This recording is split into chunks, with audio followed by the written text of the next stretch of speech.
Since its inception in 1956, the NBA's Most Valuable Player award has been regarded as one of the highest individual accolades in professional sports. Rebranded as the Michael Jordan Trophy in 2023, this award has honored some of basketball's greatest icons. Yet, with an annual decision that has fueled endless debates, it's clear that the MVP voting process has had its fair share of contentious moments. Today, we're exploring the most controversial MVP selections, the ones that sparked arguments and left fans questioning, did they really get this right? You are the 2023 Kia NBA MVP. In a league of very valuable players, you are the most valuable. Let's start with the 2017 MVP season of Russell Westbrook. Westbrook's feat of averaging a triple-double, the first to do so since Oscar Robertson in the 1960s, was undoubtedly historic.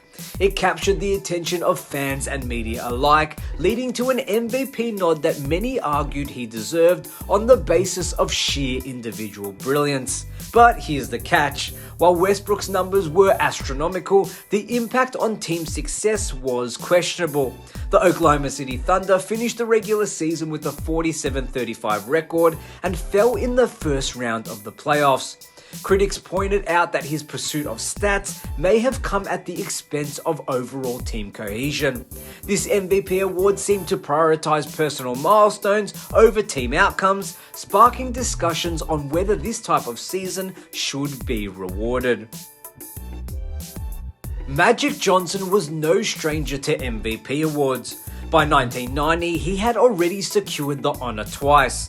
Yet, his third win in 1990 raised eyebrows. Statistically, Philadelphia 76ers forward Charles Barkley had a stronger season, 25 points, 10 rebounds, and a shooting percentage of 60%. The 76ers finished with an impressive 53-29 record, claiming the Atlantic Division. What fueled the controversy was that Barkley received 9 more first-place votes than Magic, making this one of the rare cases where the MVP winner didn't lead in first-place voting. Magic's career-high free throw percentage, 91%, didn't seem significant enough to overshadow Barkley's dominance. The decision hinted at bias towards past MVP winners and star narratives. Fast forward to 2023 and we have another controversial MVP choice, Joel Embiid.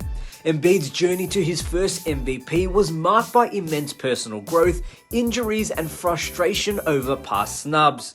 In 2023, he led the league in scoring and was a consistent force for the 76ers. However, what stood out wasn't just his play, but the context surrounding his award. Throughout the season, Embiid expressed discontent about not winning in prior years and controversially sat out a marquee matchup against two-time MVP Nikola Jokic due to right calf tightness. For many, this decision tarnished the spirit of competition and raised doubts about him as a candidate. Did Embiid's campaign lean too heavily on narrative over substance? His victory is a modern example of how media narratives and a player lobbying can impact MVP voting.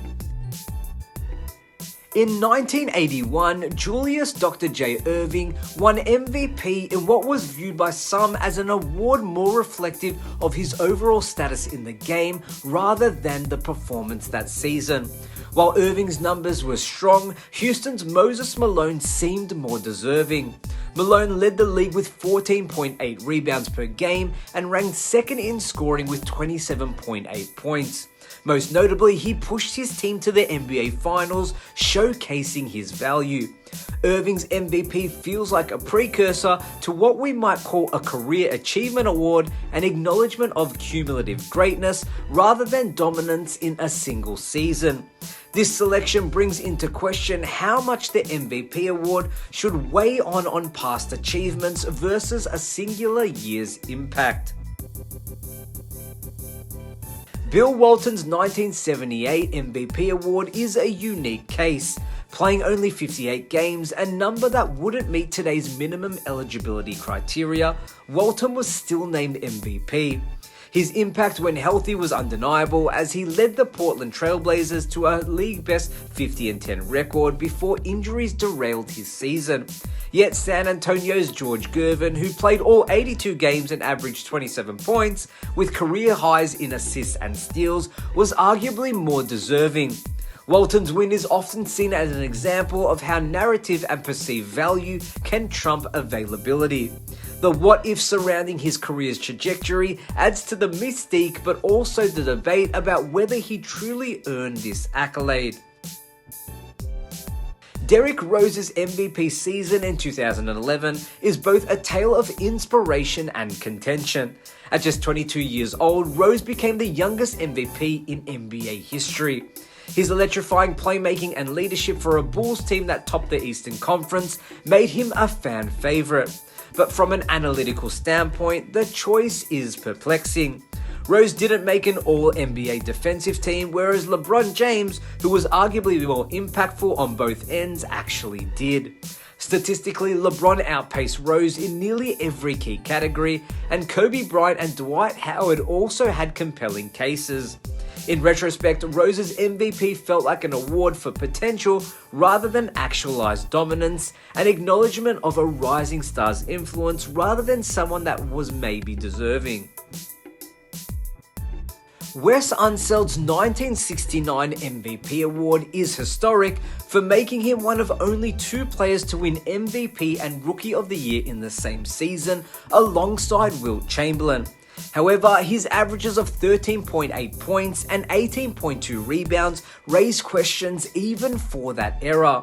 Chamberlain and Jerry West, both on the Lakers, had stronger statistical cases, with Wilt setting records that stand to this day. Unsel's win speaks to the idea of intangibles, leadership and hustle being prioritized over raw numbers.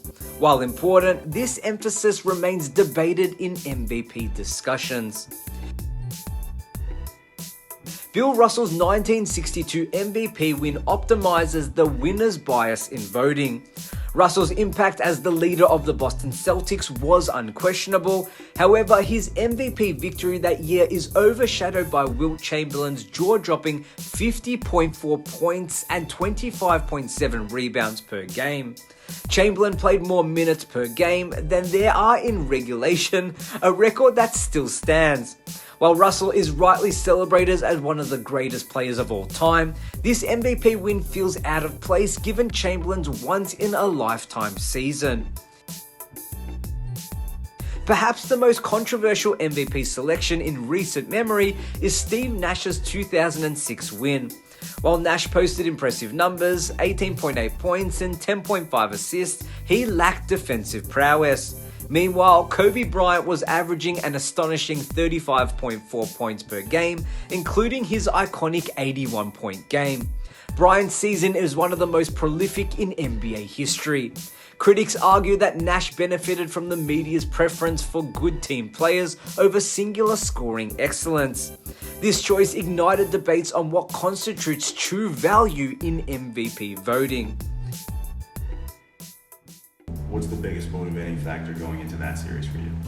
Karl Malone get MVP. I'm not saying he wasn't deserving of it. All I'm saying is that fueled the fire in me and said, okay, you think he's the MVP? Okay, fine, no problem. Finally, we have come to the biggest snub in NBA history, Karl Malone's win over Michael Jordan in 1997. While Malone was a key contributor to the Utah Jazz success with 27 points and 9.9 rebounds per game, Jordan was Jordan, leading the league with 29.6 points and steering the Bulls to a league-best 69-13 record. Jordan's competitive fire was stoked by the snub, fueling his finals victory over Malone and the Jazz that year. This choice remains the ultimate example of how a narrative and voter fatigue can influence outcomes. Each of these MVP awards carries its own context and controversy. With the absence of a set criteria, it's clear that it's almost impossible to get the decision right every year. I mean, Bob Pettit has the worst record by an MVP in a season with a record of 33-39 in 1955, who didn't even make the list as a prime example. The debates they spark highlight how the criteria for the NBA's highest individual honor have evolved and how subjective value can actually be perceived as. But what do you guys think? Who is the worst MVP in NBA history? Let us know in the comments below, and don't forget to like, share and subscribe for more upcoming videos and NBA content. My name is Damian Peters. As always, thank you so much for watching, and I'll see you next time.